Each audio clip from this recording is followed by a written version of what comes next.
that the verdict for David Chauvin came down on Tuesday, and a lot of other YouTubers and people on BitChute have gone on to do something else with new events already occurring at this point in time, as of Friday, April 23rd.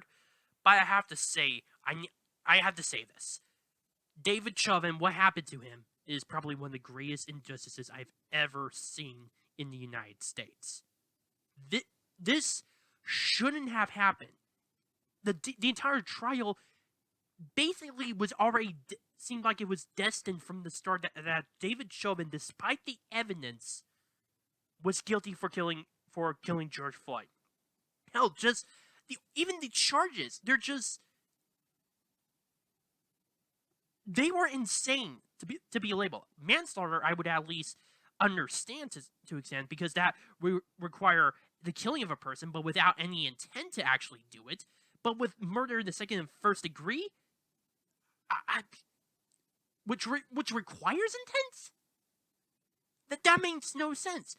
How could David Chauvin, theoretically, kill George Floyd, get manslaughter, which is where he unintentionally kills him, but he still gets murder, it says that it requires intent. That makes no freaking sense whatsoever.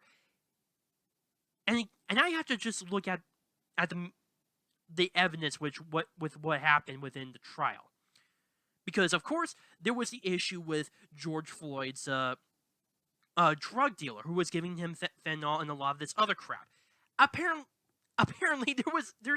I wouldn't be surprised if there's probably going to be a case or something against the guy because of the fact that he was supplying George Floyd with the very fentanyl that potentially killed him. Hell, the autopsy showed that George Floyd had a high amount of fentanyl, which would kill any living human being, and he had heart problems as well, which further complicates that. Plus, there was also two pieces of video, one from a few months ago, which I'm pretty sure people remember, of how George Floyd was acting from by the police body cam footage, and also from different angles of David Chauvin moving his leg, not always being on the back, but also being on the shoulder and whatever. Last time I checked, a jury needs to convict someone if they are beyond a reasonable doubt that this guy actually did something. Or sorry, beyond unreasonable doubt. Or you know what I meant. The evidence provided by both the prosecution as well as the defense showed that there was plenty of reasonable doubt that David Chauvin actually did this.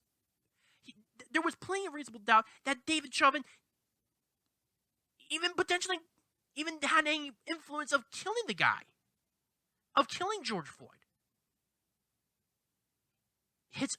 And to further make things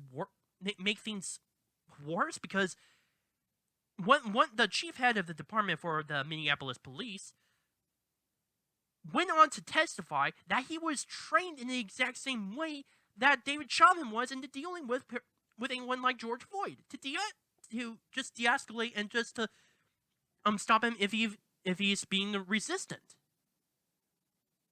Again, all this evidence shows that there was definitely reasonable doubt that David Chauvin committed any of these crimes that the prosecution tried and successfully laid against David Chauvin. But of course, this also was influenced by politics. And this is what pisses me off the most, because I thought that this was America, where the legal system would do its own thing, that everyone was innocent until proven guilty, and the evidence would determine whether or not you were guilty. Not the politics. This isn't classical Athens, where Socrates tried to make his case, where he did not have any lawyers, and he was tried by a majority of the people within Athens, and was subsequently sentenced to death as a result.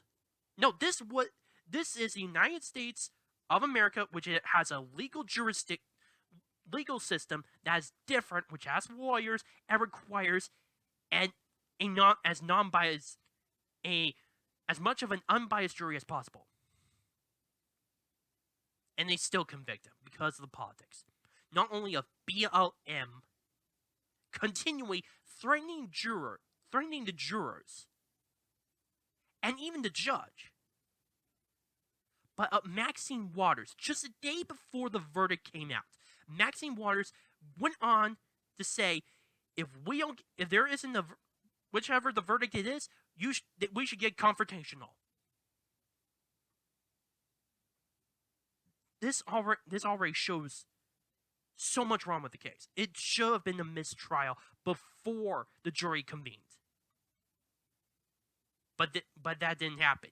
The judge decided to deny the motion for mistrial. And after 10 hours of deliberation, the jury decided to convict David Chauvin of all three counts, despite the fact that they were all exclusive to each other. Honestly, this is what angers me, because, again, the justice system should not be like this. It should not be influenced by anything, not by popularity contests, not by a mob, but rather the evidence. But then again, we're dealing with a very bad time in the United States right now. We are really divided, and this verdict is just whining that. I wouldn't be surprised if the jury felt absolutely threatened by BLM riots and the intimidation. But still, they should have taken a stand when they had the chance.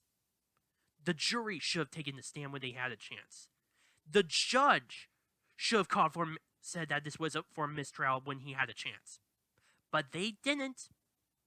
They played the political game. And they gave BLM what they wanted. Now, there is talk around the internet of a potential appeal to a higher court with David Chauvin because his Fifth Amendment rights were violated. And violated they were. They were 100% violated. And this was beyond a fair trial.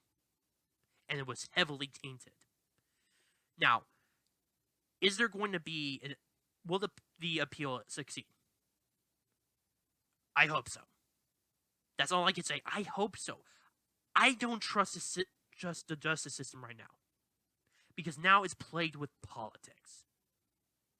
And thanks to Maxine Waters as well as BLM, there's nothing going to happen. What I think is going to happen, if it does become a successful appeal, is that the federal court is just going to wait a few weeks so that hopefully this entire situation blows over and people will forget about David Chauvin.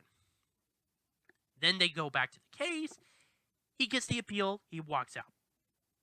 But his life is still destroyed. People will think he's a racist and a killer. I'm sorry. It just really angers me when such injustice occurs. Especially when the evidence suggests that he did not kill George Floyd.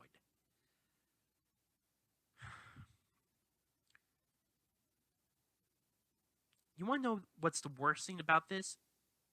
What the jurors and the judge did, it's not going to appease BLM or the far left mobs. They're just going to find something else new to get angry about, to get themselves riled, to continue rioting and whatnot. Hell, they're not even dismantling the George Floyd Autonomous Zone for crying out loud. They're not. In fact, they're doubling down on that, still being angry, and saying that they actually listed out a lot of demands about certain cases involving black people, which should be reinvestigated, which I doubt that's going to happen. And even some rules regarding how white people should act. And already we're seeing this with the Michaela Bryant situation. I believe another situation that occurred, but I forgot the name of that guy. But more people are more focused. From what I've seen, are more focused with the Micaiah Bryant situation. This isn't going to stop. BLM is more empowered as a result of this verdict. All you need is just to get enough people, threaten enough jurors, and they will cave. Screw your Fifth Amendment rights, apparently. This is what really, I'm sorry, it really angers me. And thanks to that, BLM is just empowered because of this, and they will find another scenario to get angry over. It'll just be rinse and repeat. And plus, the media, who's been basically fanning the flames as a result, are just going to continue that. They're going to try to sensationalize the story, take out a few of the facts, and just rinse and repeat, just like what BLM does.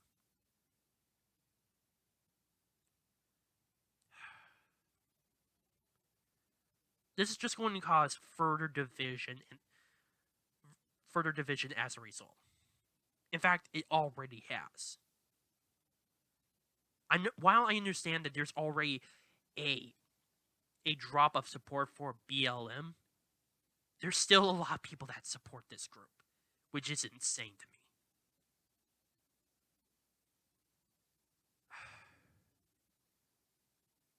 me. In conclusion, when I look at any case when in regards to mob rule, I always look back at what happened after the Boston Massacre, where the British soldiers were charged by New England as a result of them shooting on a crowd in self-defense, of course, and were tried as a result amongst New Englanders.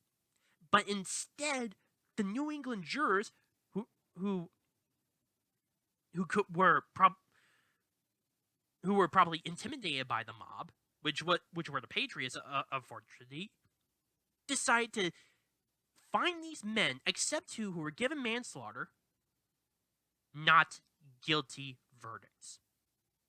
Thanks to the defense, which was led by John Adams, our future second president of the United States, these men walked off free. And it was thanks to him for providing the evidence that they were guiltless and they were acting in self-defense. And of course, among others, of course, the entire situation got out of hand. But now, it seems as though we're going away from this. Originally, we had this idea of innocent till proven guilty, that the facts were the only things that matter, not the opinions of one group over another, not the result of a popularity contest. Hell, not whether or not you just like the person or not for just existing. It was based solely upon the evidence provided in court and nothing else. But apparently, facts be damned, Fifth Amendment be damned. We as a jury in Minneapolis, were willing to go so far as to send David Chauvin to BLM as a sacrifice. Thanks to them, this will only continue. My name is Naomi, and on the Arc Truth, and we're going to be over here in the rough time. Thank you.